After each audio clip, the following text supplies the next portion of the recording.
मैं आपका अपने YouTube चैनल पे स्वागत करता हूँ। इसके पहले वाले वीडियो में हम लोगों ने मैंने शुरू किया है जो ये आपका बायोलॉजी के जो मॉडल पेपर मैं इस समय लेके चल रहा हूँ, मैंने 2 पार्ट में एक मॉडल पेपर को हल कराया था जिसकी पूरी वीडियो आपको मेरे प्लेलिस्ट में मिल जाएगी। आज मैं जीव विज्ञान के दूसरे मॉडल पेपर को लेकर के आज हम डिस्कस करेंगे। मैंने बताया था कि जो भी आपके मॉडल पेपर में जो भी क्वेश्चन हैं, उन क्वेश्चन आपके जिस तरीके से एग्ज़ाम में आते हैं, जिस तरीके से उनका सीक्वेंस रहता है, पहले बहुविकल्पी, उसके बाद अति लघुत्तरी, फिर लघुत्तरी, मतलब जिस सीक्वेंस में आपके क्वेश्चन रखे जाते हैं उसी सीक्वेंस में मैंने क्वेश्चन को लिया है।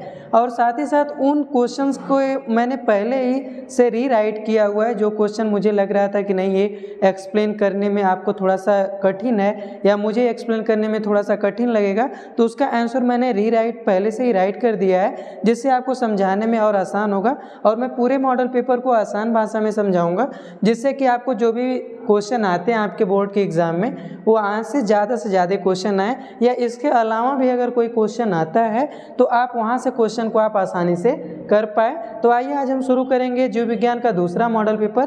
पहले मॉडल पेपर का पूरा वीडियो आपको मेरे प्लेलिस्ट में मिल जाएगा, आप वहाँ विजिट करके देख सकते हैं। देखिए यहाँ पे जो क्वेश्चन है दिख नहीं रहे होंगे, यहाँ पे मैं आपके प्रोजेक्टर की सहायता से यहाँ पे क्वेश्चन मुझे विजिबल में मैं देख रहा हूँ, और आपके लिए मैं उस PDF की जो स्क्रीनशॉट है वो मैं आपको यहाँ पे अपलोड कर दूंगा, आप ध्यान से देख पाएंगे। आप प्रत्येक क्वेश्चन को ध्यान से देखते जाइए। चलिए पहले क्वेश्चन पे आते हैं बिना टाइम वेस्ट किए।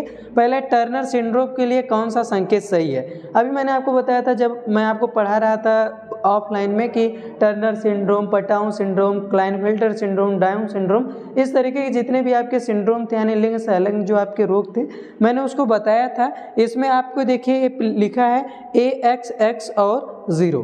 तो इसमें आप जानते हैं कि देखिए यहाँ पे मैंने लिखा भी हुआ इसके बारे में, बाकी मैं आपको समझा भी देता हूँ। देखिए मैंने कहा था टर्नर सिंड्रोम में से एक X क्रोमोसोम पूरी तरह या आंशिक रूप से गायब होने के कारण होता है। सबसे पहले आप ये जानिए कि टर्नर सिंड्रोम में जो क्रोमोसोम की संख्या होती है, आप जानते हैं कि टोटल नंबर आप क्रोमोसोम 46 होते हैं, जबकि जब टर्नर सिंड्रोम होता है तो क्रोमोसोम की संख्या 1 घट जाती है। तो आप ध्यान रखिएगा यहाँ पे लिखा था AX और 0 यानी एक कम है, यानी आप जानते हैं कि X और XX ये मेल और फीमेल का होता है। इसमें से अगर एक क्रोमोसोम नहीं रहता है तो उसे हम क्या कहते हैं 0, यानी AX और 0। तो इसमें जो पहला यहाँ पे लिखा है टर्नर सिंड्रोम में मैंने बताया कि टोटल नंबर आप क्रोमोसोम 46 होंगे, लेकिन एक क्रोमोसोम कम हो गया तो क्रोमोसोम की संख्या आपकी हो जाएगी 45। यानी टर्नर सिंड्रोम में जो क्रोमोसोम होता है एक क्रोमोसोम घट जाने के कारण टोटल नंबर आप क्रोमोसोम 45 हो जाते हैं। इसके कुछ लक्षण हैं। इस सिंड्रोम में जन्मी लड़कियां आमतौर पर छोटे कद की होती हैं,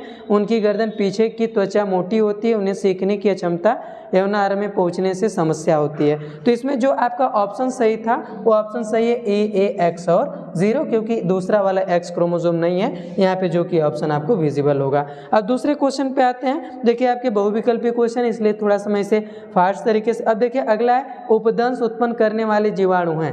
उपदंश जो होता है इसमें मैंने आपको सेक्सुअल ट्रांसमिटेड डिजीज में जब पढ़ाया था, सिफिलिस हुआ, गोनेरिया हुआ, इन सब में तो जो उपदंश आपका करता है उसे हम कहते हैं ट्रिपोनोनिमा प्लेलिडम।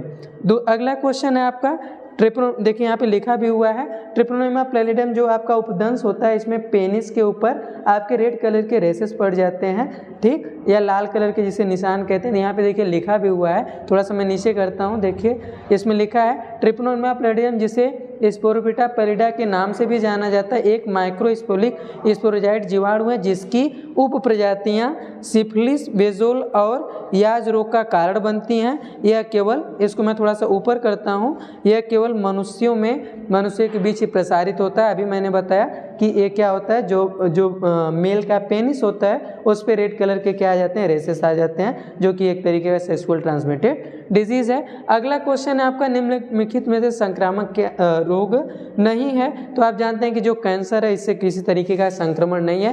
पीलिया भी है, मलेरिया भी और हैजा, ये सब संक्रामक रोग की कैटेगरी में आते हैं, जबकि आपका कैंसर असंक्रामक रोग है।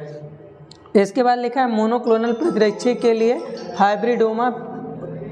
चलिए अगला क्वेश्चन है आपका, थोड़ा इलेक्ट्रिसिटी की प्रॉब्लम थी। अगला क्वेश्चन है आपका मोनोक्लोनल प्रतिरक्षी के लिए हाइब्रिडोमा तकनीक की खोज किसने की थी? तो इसकी खोज की थी कोहलर ने। तो ये आप इसे याद रखिएगा, ये आपका क्वेश्चन है, डायरेक्ट इसका आंसर है, कोलर ने किया था।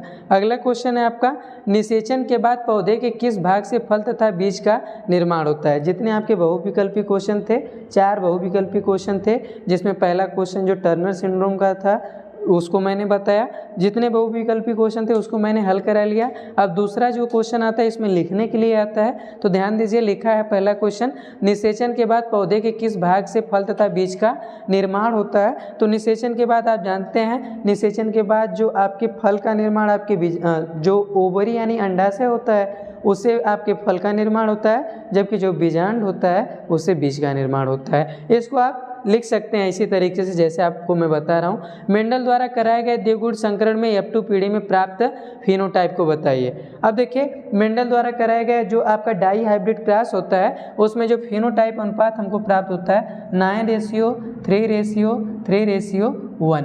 यहाँ पे आपको फिगर भी शो हो रहा होगा, आप ध्यान से देखेंगे तो जो आपका डाई हाइब्रिड क्रॉस है मेंडल का, यानी मेंडल ने जो मटर के पौधे को लिया था, मेंडल ने मटर के पौधे के द्वारा ये बताया था कि किस तरीके से लक्षणों की वंशागति होती है, तो उसका जो रेशियो हमें मिलता है 9:3:3:1। इसके बाद आपका अगला क्वेश्चन है, मेंडल के डाई हाइब्रिड क्रॉस की F2 में फिनोटाइप अनुपात। देखिए यहाँ पे मैंने आंसर लिखा भी हुआ है, ये मैंने देखिए मैंने कहा था कि जो क्वेश्चन आपको समझाने वाले होंगे इसको मैं थोड़ा सा ऊपर करता हूँ। देखिए इस तरीके से क्रॉस करवाते हैं। जब आप इसको पूरी जो वीडियो है मेरे प्लेलिस्ट में आपको मिल जाएगी, यानी मेंडल का जो आपका तीसरा नियम होता है स्वतंत्र अभिव्यूहन का नियम, या जिसे हम लॉ ऑफ इंडिपेंडेंट असॉर्टमेंट कहते हैं, जिसे हम शॉर्ट फॉर्म में डाई हाइब्रिड क्रॉस भी कहते हैं। ये डाई हाइब्रिड क्रॉस है। यहाँ पे आपसे रेशियो पूछा था, तो रेशियो ये है, ये मैंने समझाने के लिए पिक्चर शो किया ताकि आपके माइंड में पिक्चर बनी रहे। अगला क्वेश्चन है आपका, भक्षकाणु या फैगोसाइटोसिस क्या होते हैं। मैंने आपको बताया था कि ब्लड को जब आप पढ़ते हैं तो इसमें 3 तरीके के ब्लड आपको मिलते हैं, एक RBC, WBC और प्लेटलेट। तो आप जो WBC होता है, आप जानते हैं कि WBC क्या करता है, जो भी बाहर के पार्टिकल होते हैं वायरस बैक्टीरिया वगैरह को, और साथ ही साथ जो डेड सेल होती हैं उनका क्या करते हैं, भक्षण करते हैं, यानी उन्हें खाए जाते हैं, तो उन्हें हम क्या कहते हैं, भक्षकाणु कहते हैं। अगला क्वेश्चन देखिए लिखा भी है, फैगोसाइटोसिस श्वेत रक्त कणिकाएं होती हैं जो हानिकारक बाहरी कणों को अवशोषित करके शरीर की रक्षा करती हैं और प्रतिरक्षा क्रिया को ट्रिगर करने में मदद करती हैं। अगला क्वेश्चन आपका, रोपड़ और प्रसव में क्या अंतर है। देखिए रोपड़ को हम इंग्लिश में कहते हैं इम्प्लांटेशन, और इम्प्लांटेशन आप जानते हैं कि इम्प्लांटेशन हम किसे कहते हैं, जो एम्ब्रियोनिक डेवलपमेंट होता है। एम्ब्रियोनिक डेवलपमेंट में जो ब्लास्टुला स्टेज होती है वो महिला के गर्भाशय से आकर के क्या होती है, अटैच होती है, और अटैच होने के बाद उस बेबी का क्या होता है, धीरे धीरे डेवलपमेंट होता है, तो इसे हम कहते हैं रोपड़।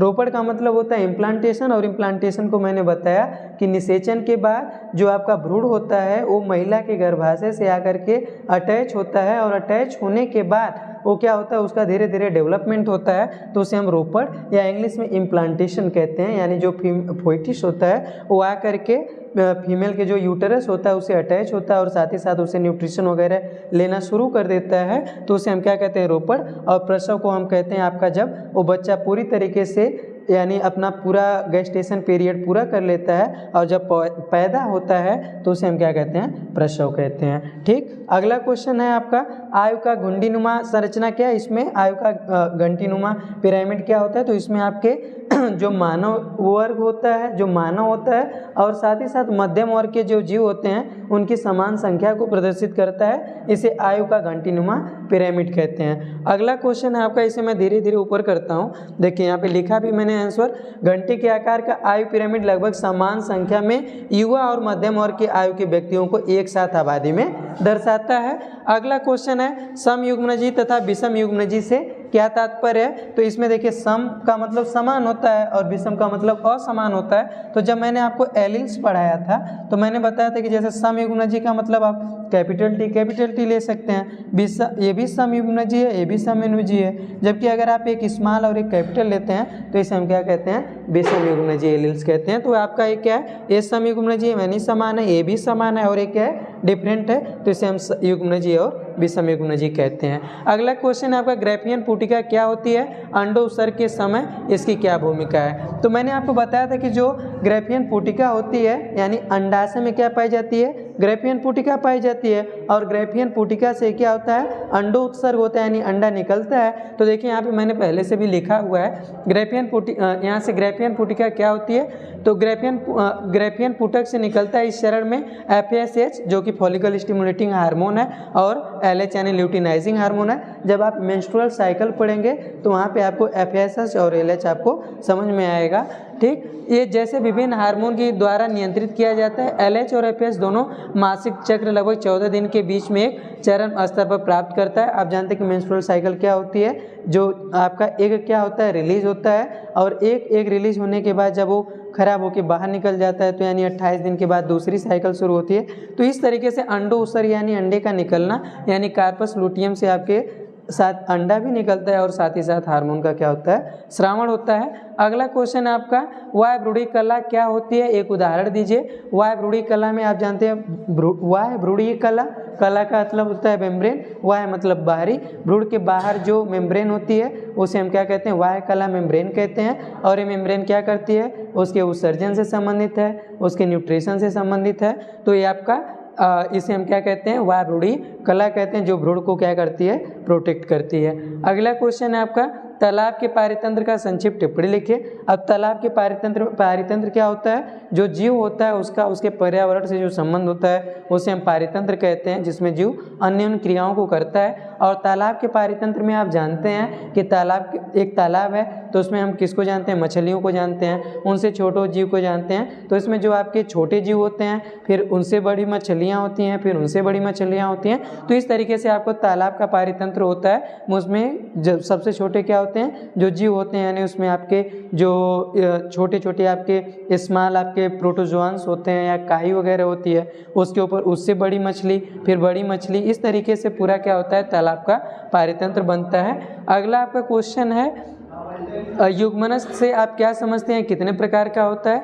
युग्मनज में मैंने आपको बताया था कि देखिए यहाँ पे लिखा भी है, आंसर मैंने पहले से, 2 युग्मनज कोशिकाएं लैंगिक प्रजनन के द्वारा संयोजित होकर कोशिका का निर्माण करती हैं। इसे युग्मनज या गैमेट या जाइगोसाइट्स कहते हैं। बहुकोशिकीय प्राणियों में युग्मनज का आदि रूप है। अब देखिए युग्मनज में आपका मैंने बताया था, थोड़ा सा मैं क्वेश्चन को नीचे करता हूँ यहाँ पे, तो ये लिखा था आपका क्वेश्चन में कि युग्मनज से आप क्या समझते हैं। युग्मनज आप क्या होता है, आप जानते हैं कि युग्मनज में जो आपके 2 तरीके की आपकी जनरेटिव सेल्स होती हैं, फ्यूजन के बाद किसका निर्माण होता है, युग्मनज का। ठीक, युग्मनज यानी जिसे हम क्या कहते हैं, जैसे भ्रूण होता है और भ्रूण से पहले क्या बनता है, युग्मनज, यानी जो 2 तरीके के आपके मेल और फीमेल गैमेट आपस में मिल करके युग्मनज बनाते हैं, यानी जिसे जाइगोट कहते हैं। और जाइगोट के बाद आपके भ्रूण यानी एम्ब्रियो का फॉर्मेशन होता है। तो युग्मनज आपका 2 अलग अलग तरीके के गैमेट के मिलने से क्या बनता है, युग्मनज का निर्माण होता है। अगला आपका क्वेश्चन है राइबोसोमल आरएनए पे टिप्पणी लिखिए। तो देखिए राइबोसोमल आरएनए एआरएनए संरचनात्मक अणु होते हैं। एक कोशिका के कुल आरएनए का 80% भाग बनाते हैं। और आरएनए केंद्रक से डीएनए उत्पन्न होता है। तीनों प्रकार के आरएनए में यह सर्वाधिक समय तक क्रियाशील रहता है। आप जानते हैं कि आरएनए के 3 प्रकार होते हैं, मैसेंजर आरएनए, ट्रांसफर आरएनए और राइबोसोमल आरएनए होता है। तो इसमें आपका जो राइबोसोमल आरएनए होता है ये आपका आरएनए के संरचनात्मक अणु होते हैं। यह कोशिका के कुल आरएनए का 80% भाग होते हैं। और साथ ही साथ आरएनए केंद्रक में डीएनए से उत्पन्न होता है और तीनों प्रकार के आरएनए में सर्वाधिक समय तक क्रियाशील रहता है। अब अगला क्वेश्चन है आपका ख वाला, अपूर्ण प्रभाविता से आप क्या समझते हैं, इसकी खोज किसने की थी। देखिए यहाँ पे भी मैंने आंसर पहले से राइट किया हुआ है। अपूर्ण प्रभाविता की खोज कार्ल कोरेंस ने किया था, वैज्ञानिक का नाम याद रखिएगा। इनके अंतर्गत जब उन्होंने गुलाबांस मिराबिलिस जल्पा के लाल पुष्प वाले शुद्ध नस्ली पौधे का सफ़ेद पुष्प वाले शुद्ध नस्ली पौधे से संकरण कराया तो F1 पद्धति में गुलाबी पौधे प्राप्त हुए। तो देखिए आपका यहाँ पे आपके इन्होंने लाल पुष्प को लिया और दूसरा इन्होंने सफ़ेद पुष्प को लिया। जब इन्होंने इसमें क्रॉस करवाया तो इन्हें कैसे मिला, गुलाबी रंग का पुष्प प्राप्त हुआ। तो इस तरीके से इसे हम क्या कहते हैं, इसे हम कहते हैं अपूर्ण प्रभाविता। तो यहाँ पे आज के पार्ट में जो आपके क्वेश्चन थे आपके बताने लायक, मतलब कि जिसे मैं आसानी से एक्सप्लेन कर पा रहा था और साथ ही साथ आपको समझने में भी परेशानी नहीं हुई, तो इन सब क्वेश्चंस को लेकर मैंने हल किया। अब जब जो इस मॉडल पेपर के बचे हुए क्वेश्चन हैं उसको हम मिलेंगे अगली वीडियो में लेकर के। तब तक आप इसे रिवाइज करते रहिए। जो भी आपको क्वेश्चन में डाउट होगा आप कमेंट करके मुझसे पूछ सकते हैं। मिलते हैं अगली वीडियो में, तब तक के लिए धन्यवाद।